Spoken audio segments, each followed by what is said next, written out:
Assalamualaikum warahmatullahi wabarakatuh. Allahumma sholli ala Sayyidina Muhammad wa ala ali Sayyidina Muhammad. Pemirsa yang dirahmati Allah, marilah kita simak ceramah dari Kiai Haji Abdullah Gimnastiar dengan tema maksiat paling berbahaya adalah menuhankan sesuatu. Sebelumnya marilah kita perbanyak sholawat minimal 1000 kali sehari, agar hidup kita penuh barokah dan mendapatkan syafaat kelak. Jangan lupa berikan dukungan kepada channel kami dengan memberikan super thanks seikhlasnya. Marilah kita doakan semoga Agim sekeluarga dan para penonton YouTube ini diberikan kesehatan dan diberikan kebahagiaan dunia dan akhirat. Amin ya robbal alamin. Assalamualaikum warahmatullahi wabarakatuh. Alhamdulillahi rabbil alamin, alladzi khalaqal mauta wal hayata liyabluwakum ayyukum ahsanu amala wa huwal azizul ghafur. Allahumma salli ala Muhammadin wa ala alihi wa ashabihi ajma'in. Allahumma inna nas'aluka ridhaka wal jannah wa na'udzu bika min sakhatika wan nar. Allahumma nawwir qulubana binuri hidayatik kama nawwatal ardu binuri syamsik abadan abada birahmatika ya arhamar rahimin. Duhai Allah yang maha menatap, berkahi majlis ini. Catatkan siapapun yang menyimak menjadi hamba-hamba yang Engkau ridhoi. Jadikan majlis ini membuat hati kami semakin yakin padamu ya Allah, membuat seluruh hidup kami semakin patuh padamu dan semakin pasrah kepadamu. Lindungi dari niat yang salah, lindungi dari ilmu yang salah, lindungi kami dari amal yang salah. Amin ya Allah ya Rabbal Alamin. Hadirin, rugi kalau tidak berdoa, karena Allah maha mendengar. Dalam Al-Quran disebutkan, a'udzubillahi minasyaitonirrajim, wa idza sa'alaka ibadi anni fa inni qarib. Jika hamba bertanya kepadamu wahai Muhammad tentang aku, tentang Allah, katakanlah aku adalah dekat, aku kabulkan orang yang meminta. Ini pertemuan sulit untuk mendapat manfaat kecuali Allah yang memberi manfaat. Kita sulit memahami kebenaran kecuali dimudahkan oleh Allah paham. Kita sulit untuk mengamalkan kebenaran kecuali diberi taufik oleh Allah mengamalkannya. Maka rugi sekali kalau kita tidak meminta kepada Allah, sedangkan Allah Subhanahu wa taala wa huwa ma'akum aynama kuntum wallahu bima ta'maluna basir. Dan dia Allah bersamamu dimanapun kau berada, dan dia bersamamu dimanapun kau berada, dan Allah maha melihat apapun yang kau kerjakan. Al-Hadid ayat 4. Kalau kita setiap saat seperti itu saja, yakin Allah maha dekat, Allah maha tahu, Allah maha melihat, sudah ringan hidup ini. Kita berbuat maksiat karena tidak yakin Allah maha dekat dan Allah maha melihat, sehingga kita bebas berbuat. Kalau orang yang yakin penguasa segala takdir menyaksikan, dia tidak ada waktu, tidak ada keberanian, dan tidak ada kesempatan untuk berbuat maksiat. Baik hadirin, nomor 144. Silakan Ustaz. Bismillahirrahmanirrahim. Kajian Al-Hikam nomor 144. As-satru ala qismaini, satrun 'anil ma'siyah wa satrun fiha. Fal-'ammatu yatlubuna min Allah ta'ala as-satra fiha khasyata suquti martabatihim 'inda al-khalqi. والخاصة يطلبون من الله الستر عنها خشية سقوطهم من نظر الملك الحق. Tutup Allah itu terbagi dua.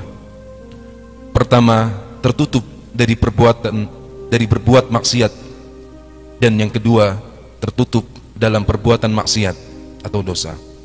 Manusia pada umumnya minta kepada Allah supaya ditutupi dalam perbuatan dosa, karena khawatir jatuh kedudukannya dalam pandangan sesama manusia. Tetapi orang-orang yang khusus minta kepada Allah supaya ditutupi daripada maksiat atau dosa, jangan sampai berbuat dosa karena takut jatuh dari pandangan Allah. Firman Allah dalam surat An-Nisa 108, A'udzu billahi minasy syaithanir rajim. Yastakhfuna minan nasi wa la yastakhfuna minallah wa huwa ma'ahum idh yubayituna ma la yarda minal qawl wa kana Allahu bima ya'maluna muhita. Mereka dapat bersembunyi dari manusia, tetapi mereka tidak dapat bersembunyi dari Allah, karena Allah beserta mereka ketika pada suatu malam mereka menetapkan keputusan rahasia yang tidak diridhoinya, dan Allah Maha meliputi terhadap apa yang mereka kerjakan. Hadirin, jadi ada dua tutup dari Allah. Satu, ditutup jalan berbuat maksiat. Yang kedua, ditutupi dari penilaian orang ketika kita berbuat maksiat. Seperti sekarang ini ya, kita ini dihargai orang lain karena Allah menutupi dosa, maksiat, kejelekan, kekurangan kita. Orang-orang tidak tahu, tapi Allah tahu aib, kebusukan kita. Nah, sebagian besar di antara manusia berharap Allah menutupi aibnya, karena takut kalau dibuka aib, orang akan menghina kita. Jadi kita ingin ditutup aib karena takut jatuh. Karena lihat, yang dibuka di media, kalau Allah buka, ini korupsi, ini menyelundupkan, ini berbuat zina, semua yang terbuka, itu Allah yang membuka. Dan kalau Allah buka, tidak ada yang bisa mencegah. Sekarang kita dihormati orang, karena Allah sedang menutupi. Tapi kalau Allah mau membuka, pasti ada jalan terbuka, pasti itu. Apa yang Allah kehendaki tidak akan pernah bisa dicegah siapapun. Tidak ada orang jagoan, tidak ada orang yang ahli, tidak ada yang mahir, tidak ada. Yang ada itu cuma satu, kekuasaan Allah. Jadi misal kita berbohong, orang tidak tahu kebohongan kita, bukan karena jago berbohong, karena Allah masih tutup. Kalau Allah mau buka, kebuka saja. Nah, kita sering takut jatuh di hadapan orang, maka kita minta ke Allah, tutupi aib saya. Allah sudah mengerti kita sangat takut jatuh kedudukan. Tapi bagi orang yang ingin lebih mulia di sisi Allah, yang minta ditutup itu adalah minta ditutup jalan menuju maksiat. Ada bedanya hadirin? Misalkan punya calon, tapi pacar ini bisa membuat tergelincir jadi dosa, minta enggak usah jadi pacar saja. Kalau jodoh langsung jodohkan, kalau tidak ya sudah, ditutup semua jalan maksiat. Ini ada jabatan, tidak ambisi terhadap kedudukan, jabatan, kekuasaan. Kalau jabatan ini memang bisa membuat saya maksiat, mendingan enggak jadi punya jabatan. Jarang orang yang begini. Karena kenapa dia sibuk ingin ditutup pintu maksiat? Karena dia takut jatuh kedudukan di sisi Allah. Nah, hadirin sekalian, yang penting yang mana bagi kita? Yang ditutup dari pintu maksiat atau ditutupi maksiat kita? Dua-duanya. Jangan langsung soleh, hadirin, yang asli dulu. Saya masih pengen dua-duanya. Karena kalau dibuka maksiat, nih cerita alasannya ya, takut orang jadi dosa. Tuh kan, sebetulnya bukan itu sih. Karena kalau kita dibuka dosa kita, orang jadi gibah, benar? Ngomongin kejelekan kita, kasihan.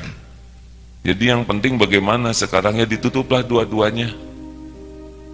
Tapi kalau disuruh milih salah satu, yang paling penting ditutup jalan berbuat maksiat. Bagaimana kalau Allah membuka aib kita? Dengar ya, ini penting. Tidak ada yang lebih menyayangi kita selain Allah, pencipta kita. Ini penting hadirin ya. Allah subhanahu wa ta'ala memiliki sifat Ar-Rahman dan Ar-Rahim.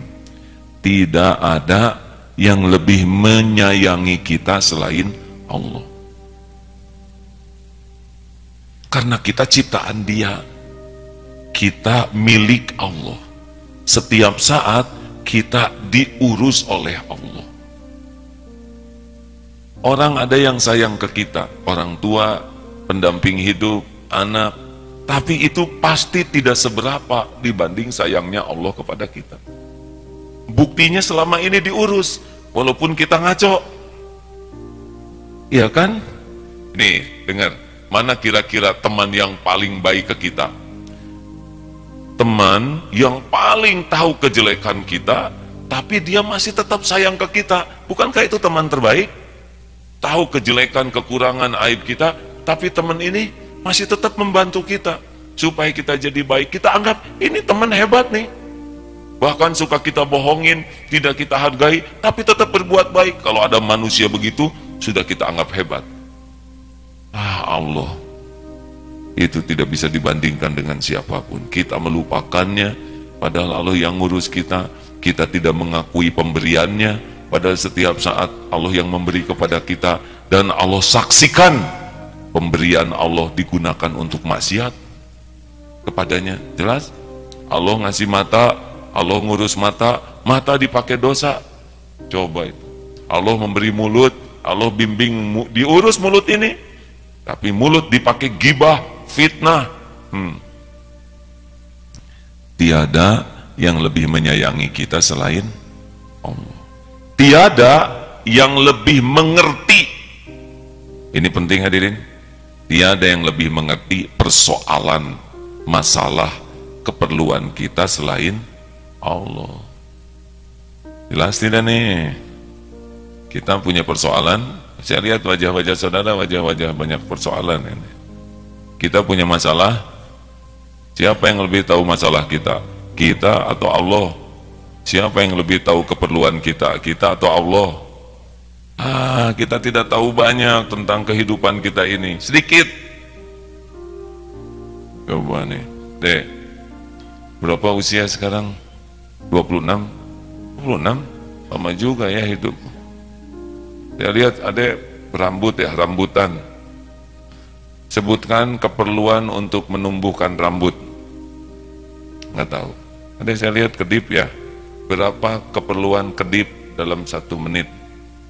Nggak tahu yang betul. Ini nafas. Berapa oksigen yang diperlukan dalam 1 menit? Nggak tahu. Nggak dihitung kan? Oksigen tahu nggak? Kan? Tahu dikit kan ya? Saya lihat ada giginya. Bagaimana gigi ini supaya berhenti memanjang, tidak manjangin terus? Kan? Harusnya kalau makin mahal. Tolong ceritakan bagaimana caranya supaya air ludah tidak berlebihan di mulutnya. Kan kalau berlebih lumayan kan? Tidak tahu apa-apa tapi beres, benar? Kita adalah ciptaan Allah, milik Allah, setiap saat diurus oleh Allah. Jadi jangan sok tahu, aduh masalah saya berat itu karena jauh dari pertolongan Allah, hadirin. Dan yang ketiga, tidak ada yang bisa menolong kita selain hanya Allah. Mau bergabung nih jin dan manusia seluruhnya, mau nolong, kalau Allah tidak kehendaki, nggak kejadian. Bergabung nih, semua yang hadir di sini, mau mencelakakan, Allah tidak menghendaki celaka, nggak akan celaka. Udah sering di sini dites. Ayo, lempar saya pakai tumbler, ya tumbler deh. Ada isinya nggak? Ada isinya lebih mantap ya. Tumbler, kopea, HP, apapun, lempar nih ke wajah saya sekarang. Kalau Allah tidak izinkan, tidak akan tersentuh wajah ini. Ya, dari belakang juga boleh supaya nggak ketahuan. Mau lempar apa itu? Ingat mantu ya. Itu tidak terjadi kan? Kenapa tidak terjadi? Karena Allah tidak menghendaki, tidak mengizinkan. Kalau Allah tidak kalau Allah tidak izinkan, tidak terjadi. Nah makanya kalau misalkan suatu saat aib kita kebuka lah, kita harus bersyukur. Loh kenapa bersyukur? Karena lebih banyak aib yang ditutupi daripada yang dibuka. saya itu masa lalu saya misal reuni ya, ketemu teman. Saya kan pernah reuni, aduh, tertekan. Hari ini hari apa? Hari Kamis, ya hanya nanya aja. Beliau membuka rahasia, hadirin, saya tidak saum. Tadi mah lumayan sebelum ada ini masih disangka saum ya. Aib kebuka. Beliau niatnya ikhlas, cuma waktunya yang kurang pas. Coba adzan maghrib kan lebih indah ya. Nah seperti inilah hadirin, kebuka begini. Jangan nyebut zolim Pak. Bapak yang istighfar minta maaf sana. Orang niatnya baik beliau ya. Husnuzon. Tadi sampai di mana nih? Reuni. Reuni kan mereka tahu ya nggak?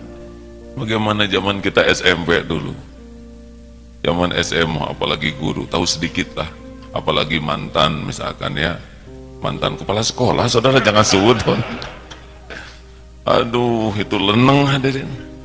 Tapi seharusnya kita bukan malu ketemu orang yang tahu aib kita harusnya ketemu ini malu ke Allah, kalau tidak diampuni, betul? Oh gimana itu mantannya ketemu, misal kalau ada yang punya mantan, ya sudah istighfar saja terus, mudah-mudahan dibuat lupa memori itu oleh Allah, jadi dia nggak inget sama memori bersamamu. Jangan takut jatuh kedudukan di sisi manusia. Kalau kita dibuka sedikit, banyak tobat saja, dan banyak syukur. Yang dibuka hanya sebagian kecil. Nah hadirin, tapi ini yang paling penting nih, bagaimana kita minta kepada Allah ditutup jalan untuk berbuat maksiat. Makanya kalau ingin sesuatu istiqoroh, karena yang kita inginkan itu belum tentu baik bagi kita. A'udzubillahi minasyaitonirrajim. Wa asa an takrahu syai'an wa huwa khairul lakum. Boleh jadi engkau tidak suka, padahal baik menurut Allah bagimu. Wa asa an tuhibbu syai'an wa huwa syarrul lakum. Boleh jadi engkau suka, padahal buruk menurut Allah bagimu. Wallahu ya'lamu wa antum la ta'lamun. Allah Maha tahu, kalian tidak tahu. Makanya jangan sok tahu. Ada apa-apa istiqoroh, ya Allah. Istiqoroh itu tidak harus dua. Duh ya Allah, saya milih si ini atau milih si ini. Masalahnya kan bukan kita yang mau sama dia, dianya mau nggak sama saudara. Ya main istiqoroh wae. Itu ada akhwat hafizoh, ini ada akhwat hafizoh, ya Allah.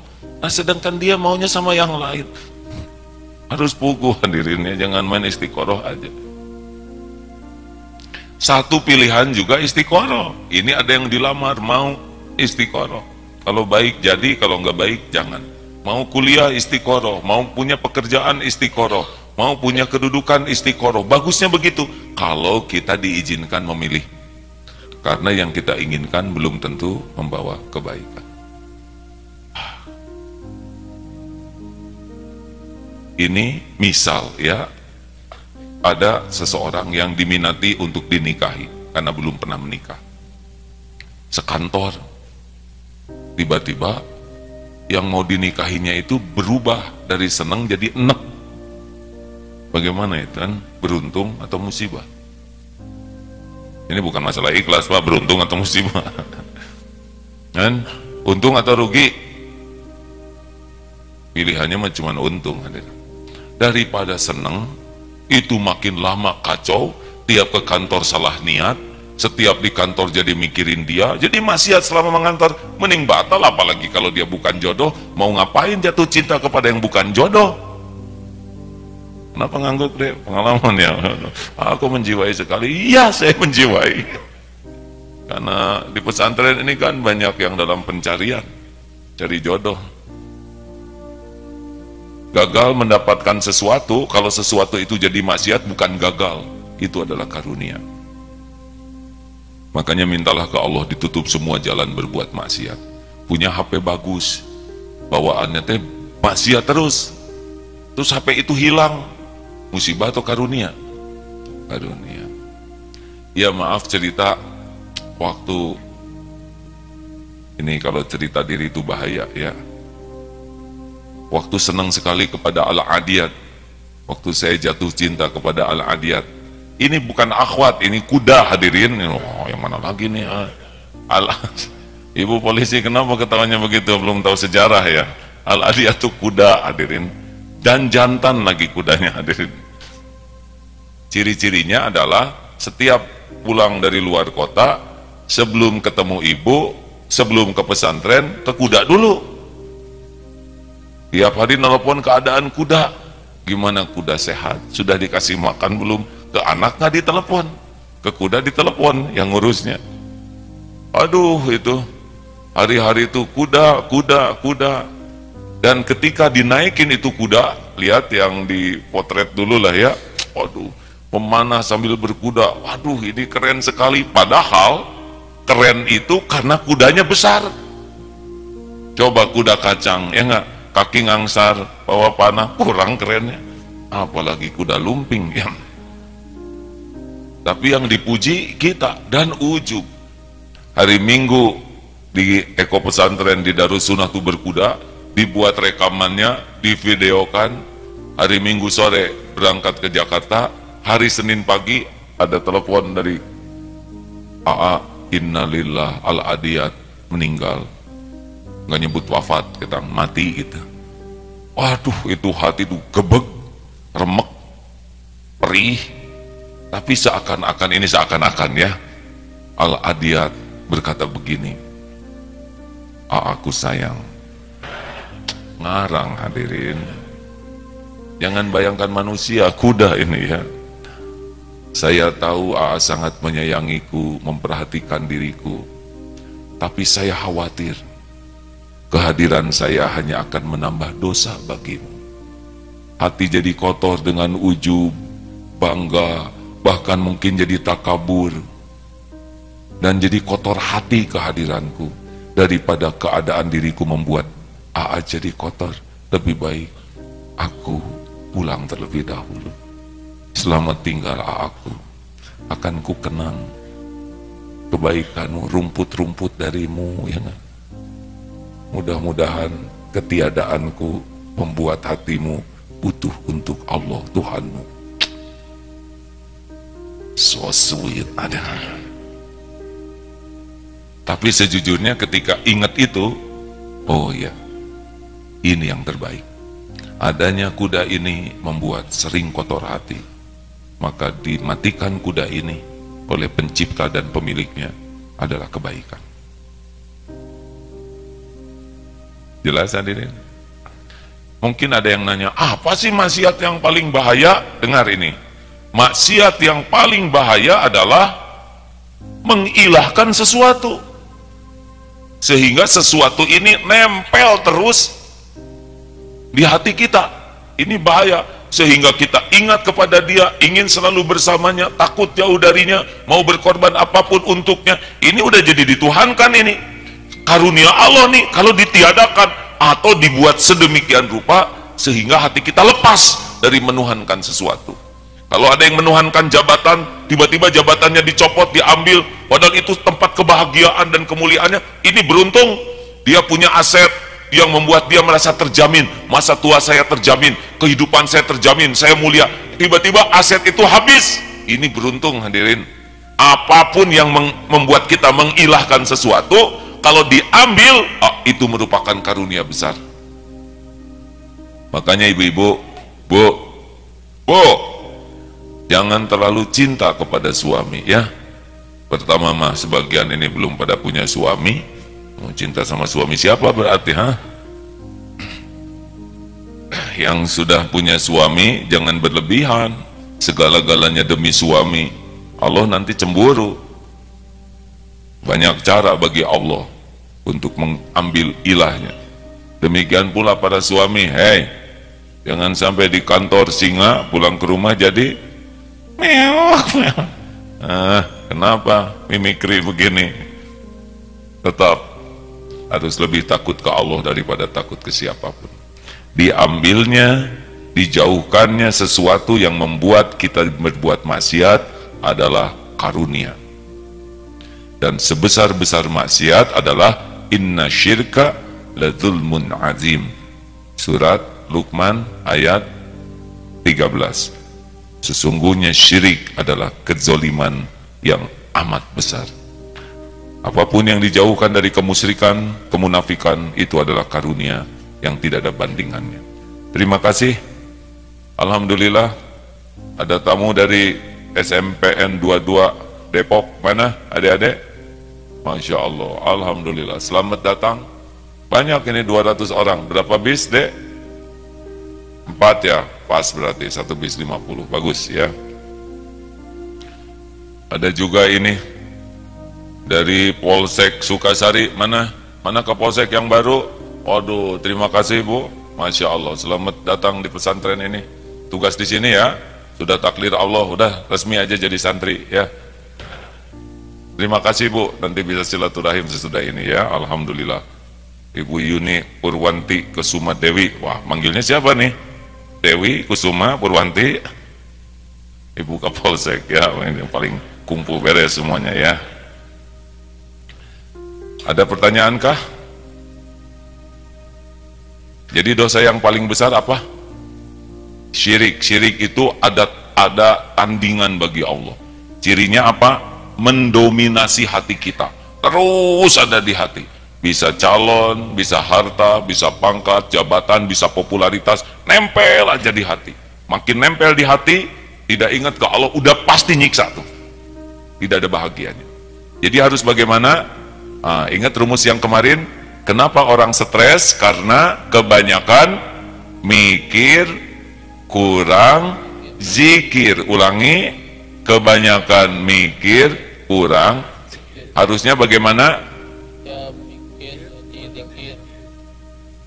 Jangan ngarang Pak. Harusnya banyak zikir, kurang mikir. Kata siapa? Saya nggak ngajarin gitu.